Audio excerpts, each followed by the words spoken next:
So, Dr. Tammy, why call it the Naked Doctor? Well, it's the naked truth about health, wellness, and lifestyle, but it's also fun not to wear clothes in the studio. Hi, welcome back this week to The Naked Doctor. I'm Dr. Tammy. And this is Cryssie. And we don't know what the heck we're doing. I know. We've been on, what is that word? Show. Hiatus? We've been on hiatus. Sabbatical. Yeah, sabbatical. Sabbatical. We were reconfiguring. Yeah. Great.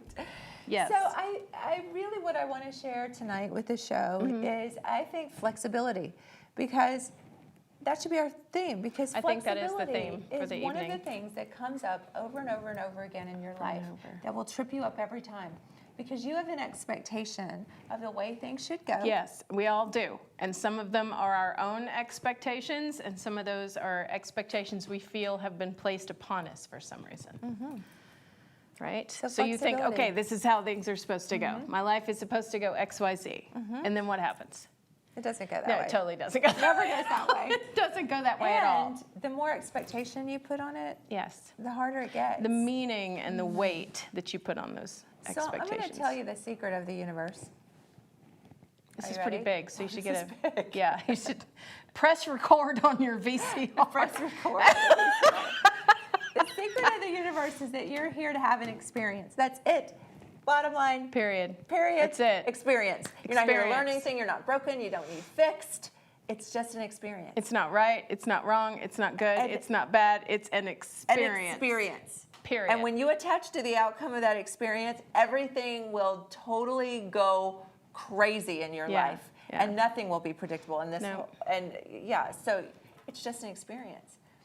So we think that we're here to learn something, we're here to Find something level out. up or something. No, it's just an experience. All of that can be fun. It can be fun to learn and experience. it absolutely However, is. it's It's not all part like of the there's a experience, big though. gold star at the No. end that says, congratulations, you figured everything out.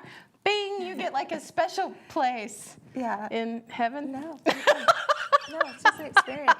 So, You get to go to the third floor. The sooner you disconnect from the outcome, the expectation, and you just kind of move into this place of, I'm just experiencing this, the easier it's going to be. You know, I heard somebody say one time that when you're born, you're really flexible. You're kind of floppy almost.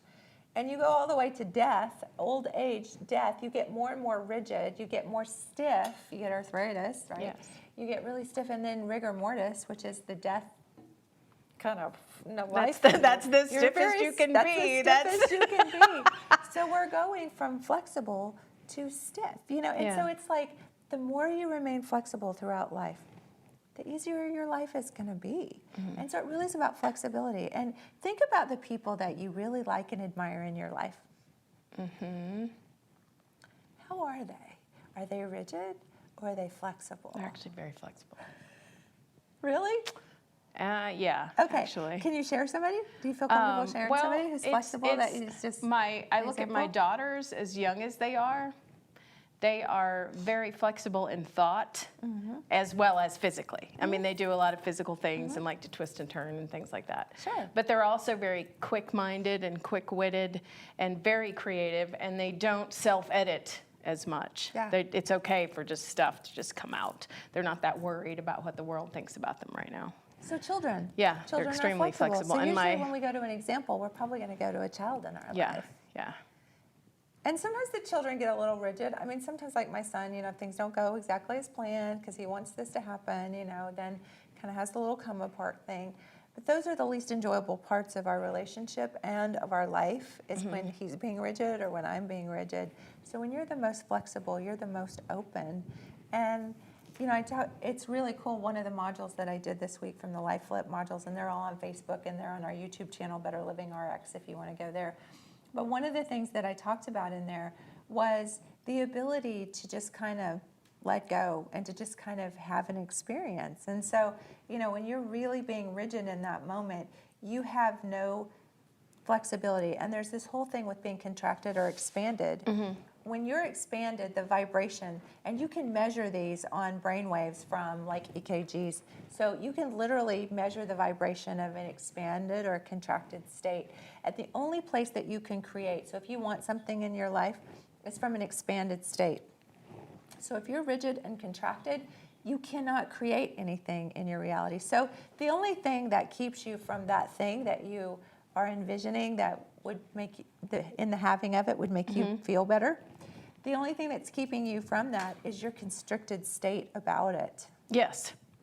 And there are a lot of people that constricted state is so familiar that when you suddenly have the realization that there's a different way to face things and you have some experience of that release, when you fall back into that constricted state, it's much more painful than it was the first time you were in it, because now you know better. Yeah. And that was one of the conversations that we were having, is that I did that myself this last few weeks and got into a very negative thought pattern, knowing better the entire time. And so super chastising myself about it. But if that's part of a journey, like we're talking about, we have to be honest about these times when it's difficult, just as when we're being honest about these times that we have these enlightened moments.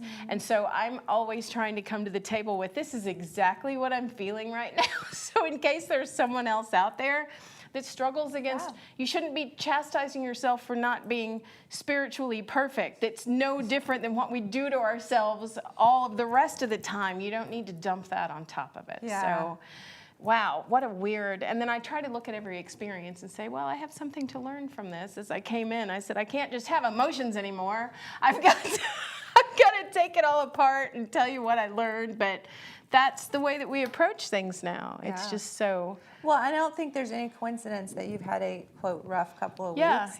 And that we've not been doing the show, because, you know, I think that there is this sort of this momentum that you get built up, and it's so easy to kind of fall back in old ways of thinking. So that's why I think shows like this, and that the things that we do to help get those out there, and all the, you know, the teaching moments, if you will. Well, yeah, this is like a touch base. I mean, this is a show for us, and we're sharing our ideas, and we're learning these things, but we're experiencing it as we have the show with you. That's what's really making this as amazing as it is that we're going through our own process at the same time that we're coaching others through it. So it's we've got to be honest when we're not having a good time, and that's okay. And there's nothing wrong with you when you don't feel 100% positive, and you don't have to spend an exorbitant amount of time trying to dig that nugget out, because sometimes it's not even there. It's not even really there. You've just decided,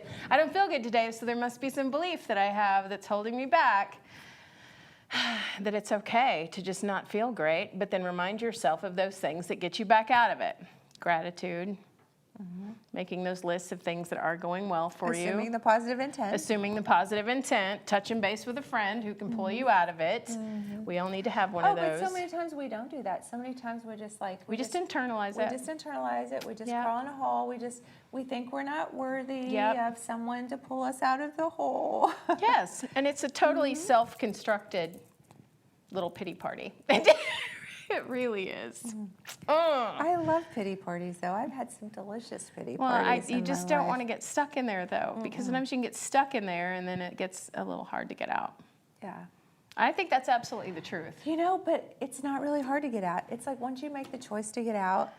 Like, I remember this time when I was a kid, and I remember I was pouting, and my mom and my brother were going into the ice cream store to get ice cream, and I was sitting in the car pouting, and I thought, they'll feel so bad that they went in there and they had that ice cream without me, that they'll come out and they'll just be like, oh, we're so sorry, we hurt your feelings.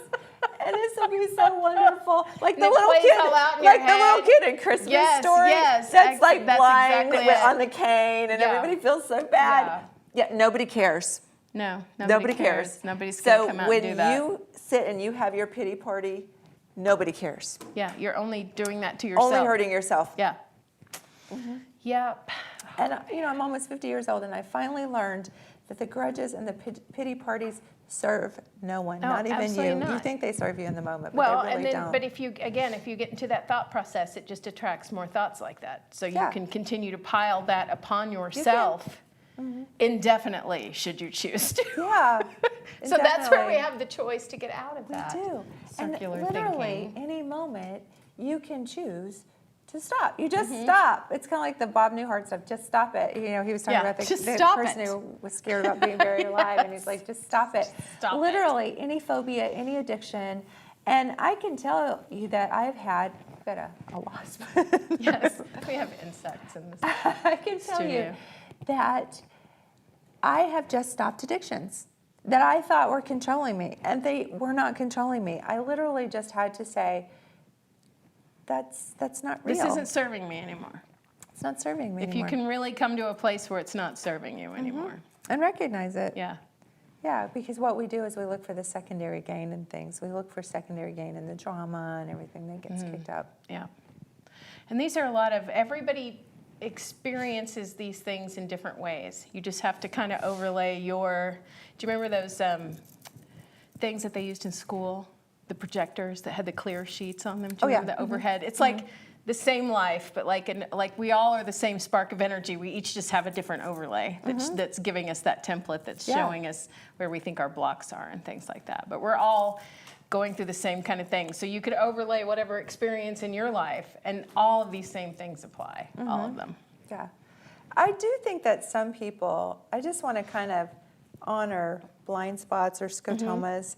I do think that because of different experiences, the way people have constructed certain experiences around things, I do think that there are certain blind spots that people have. And sometimes you can go years without seeing your own blind spots. You know, I just recently had an experience where I had kind of a falling out with a family member who I love more than anything in the world. And my son said to me, gosh, it really sucks that they were being a jerk. And I said, you know what? They weren't being the jerk. I was being the jerk. And I really had to do some introspection and look at how I was showing up in the relationship. And I learned that there are certain communication things that I do. And some people label it passive aggressive. So I realized that there were times in my life that when I felt really out of control or I felt really overwhelmed in a situation, that I would be sort of passive and I would let things just sort of slide until I felt so overwhelmed that I got aggressive. Yeah.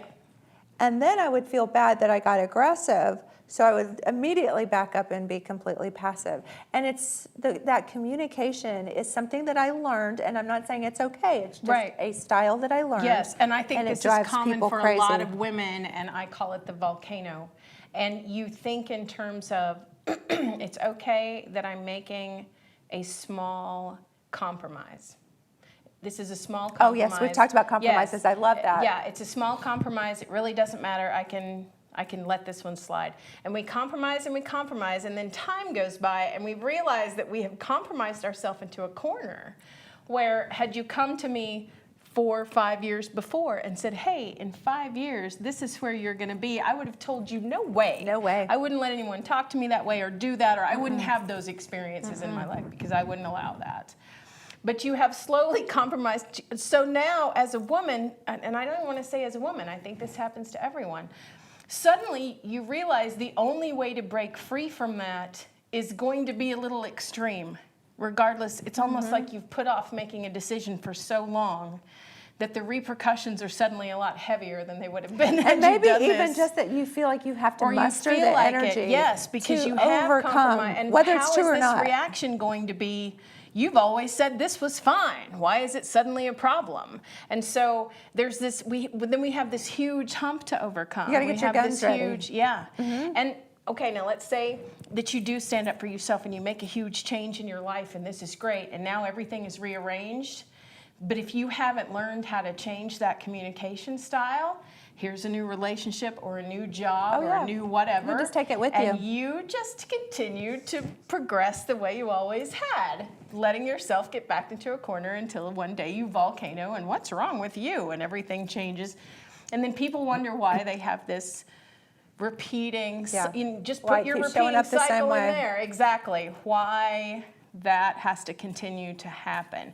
And it's because if we haven't learned properly, or at least like we learn and apply as we go, if we haven't learned or been able to dissect those things, not that they're roadblocks, we're talking communication styles at this point, then we're going to continue to do that. We're going to play that in repeat over and over again. Yeah.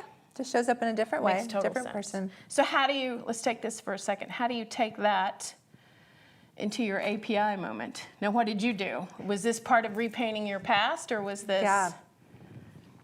So part of that process is to say, not only now that I assume positive intent, but I go back into my past and I look at those times when I wasn't assuming positive intent, because part of the reason that I blew up was because I was looking for the threat.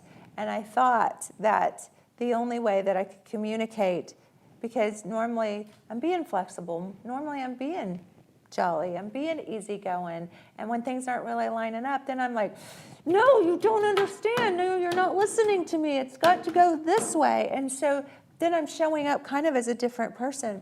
If I could just back up and I could go, you know what, I really wasn't taking personal responsibility for what I wanted to show up. I was kind of making those compromises. I wasn't making myself heard because I had some fear in there. Mm-hmm. Fear of how I might be perceived, Yeah. fear that the whole project might get shut down, Yep. fear of hurting somebody's feelings. Yep. So I went ahead and changed the way I said things, wasn't as assertive as I should have been, until all of a sudden now things are no longer in my control. And I have to re-exert myself to regain that control. Yeah. How does that look to everyone around me? Now I'm back in another weird situation.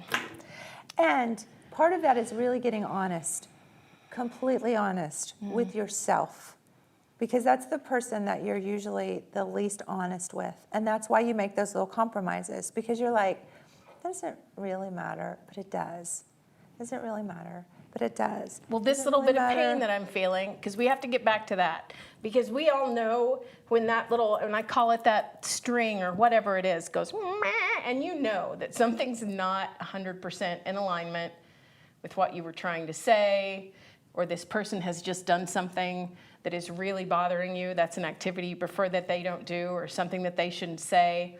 And you get that little twang in your gut. And for some reason, we have turned the volume down on that because we have felt it so consistently throughout our life that we refuse to see it as a warning signal anymore.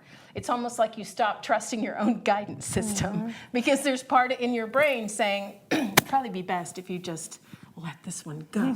And so you go, okay, I guess I will. And then that builds up to a point where you're, so it's important to be, what do we say? Almost a vibrational snob, in the sense that when I feel that little twang, that's really not the way that I'm supposed to feel. Nothing is more important than you feeling good. Yes. So when that starts to kind of perk up. Yes. It's like, wait, you gotta hold up. find out. I need to either say what's truly on my mind, or I need to clearly define what it is what I'm reaching for here. Because I shouldn't have to compromise in this moment. So let's stop and clarify. But we get moving like this, and we don't want to take that time to stop and clarify. Yeah. So we go ahead and compromise.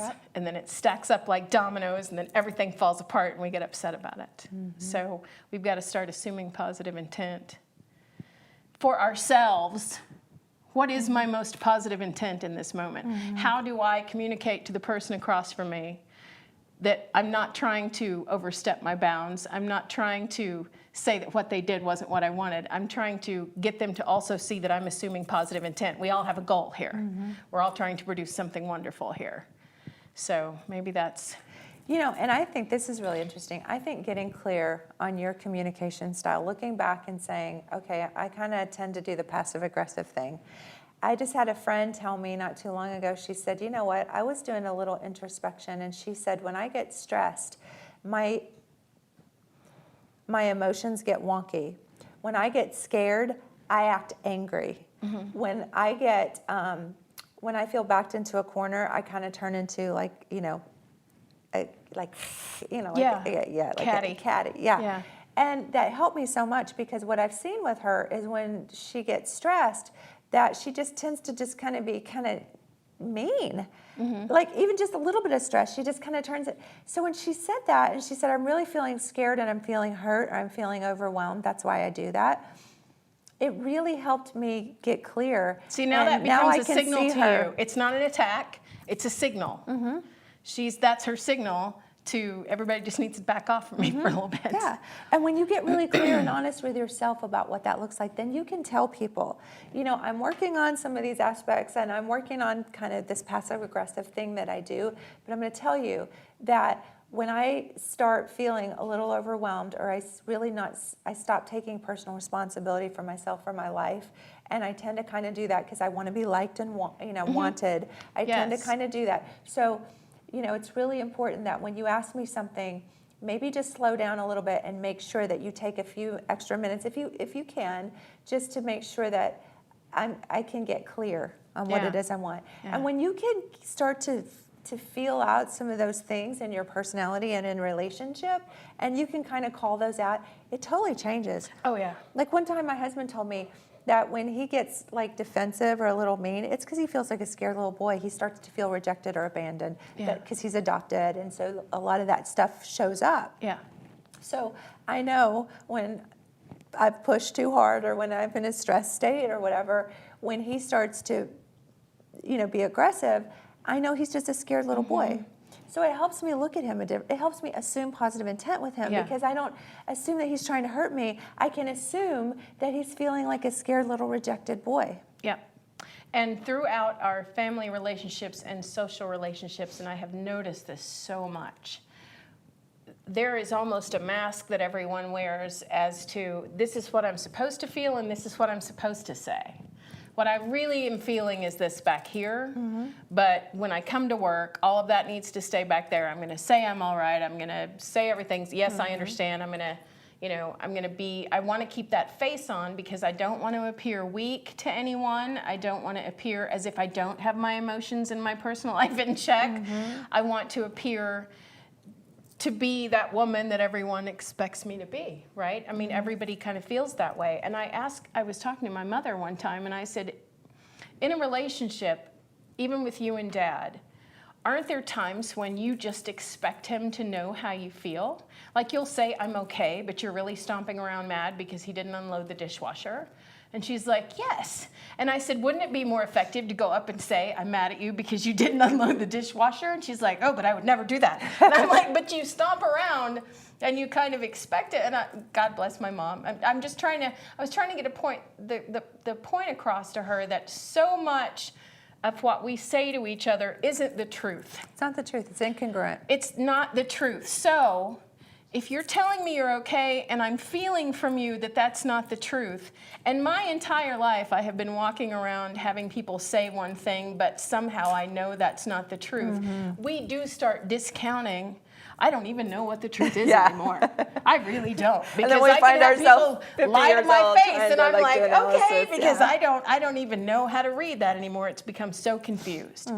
And one of the promises that I made about my current relationship is that I will always tell you exactly how I feel. Yeah. I'm not going to say one thing and expect you to understand that I really mean something else. Mind. If I tell you, yes, I don't mind if you go out with your friends, then I truly don't mind if you go. I'm not going to say that and then sit at home and pout for 2 hours. I'm going to be as honest as I can with you, and I expect the same. So don't try to, get me to read your mind, because I'm wrapped up in a lot of things. I'm trying to read my own mind. Emotions. So, and that's been a fantastic thing for us. We always see with my family, I'm so much better with assuming positive intent. It gets a little foggy for me when I get out in other places where that's I associate interesting, because it was fear. just the opposite for me. With my own family was like where it was the hardest. Yeah. So that's interesting. Yeah. Now my close-knit family. I don't know about some of my outskirts. Yeah. But even just under my own roof, I was looking for my husband. The more social constraint that I put on myself, the tighter my expectations get. That's very interesting, because you are more of an outgoing. I've always thought of you as more outgoing and more social. So I think that makes perfect sense, because I am more of an introvert. And so even though people see me out speaking and stuff like that, they think I'm not, but I totally am an introvert. So I think that's really interesting, that assuming positive intent is a lot easier with people on the street. It's so much easier for me to look at them and go, oh my gosh, they must really be having a rough time. But with my own husband, I'm like, gosh, why is he trying to hurt my feelings? This is personal. So that's interesting that you're so much more of an extrovert, because you tend to look at home and see the positive there, Yes. but out in the world, not Like so home much. is my safety place, That's where pretty cool. much anything goes. Yay! And then when I get out into the real world is where the fear comes in about perception. I want to be perceived as having it together. You know what I mean? And I'm very concerned about that perception. So some fear comes in there. So when I feel like I've fallen short of a goal, even though it's a personal goal, I'm afraid of how that's going to be perceived by others. I got to let that go. Yeah. Because that's crap. That's crap. Nobody really cares. It's all crap. Nobody Let's be cares. honest. It's really Nobody's true. really that concerned. And they're also focused on themselves. You know, it's interesting. I did a blog one time on autism, and you know, some people may know this about me, but I think we're all on the autistic spectrum. Just some people are further, maybe We're just more able to Asperger's. recognize it. We used to just call it, that guy's a little different. Odd or That's weird, really yeah. all that he really likes airplanes. But I think what autism is, in my opinion, is that we speak in energy. So I didn't actually verbally speak till I was almost 5 years old because I was reading energy. And then my mom would say, well, she doesn't have to speak because like her needs are always met. She's like the little princess. You know, they said it was because I was spoiled that I didn't talk. Yeah. But it was because I was communicating. I just wasn't using words because yeah. I didn't need to. Everybody knew when you were hungry and tired and Yeah. Yeah. And so, you know, it's really interesting as I've kind of gone through life, and now I have a son who is just wonderful, beautiful, perfect, but a little bit further on the spectrum maybe than I even was. And I recognize there's nothing wrong with him. He's not broke. He doesn't need fixed. But the weirdness is because when you communicate in energy, when people are being incongruent in their energy and they're saying one thing and doing another, it does not fly. it does not fly because you can read it and it makes you start to get really confused. And so what Yes. it does is it makes you not want to connect with anybody because you're Exactly. like, these people, you know intuitively in your heart that these people are all lying to themselves. And Yes. you can And see each it. other and to each you. other Yes. and to you. And you don't want push any part them of that. away. And it's so interesting because there's all this stuff about autism on Facebook and stuff, and all these celebrity or these like football players are eating lunch with these autistic kids.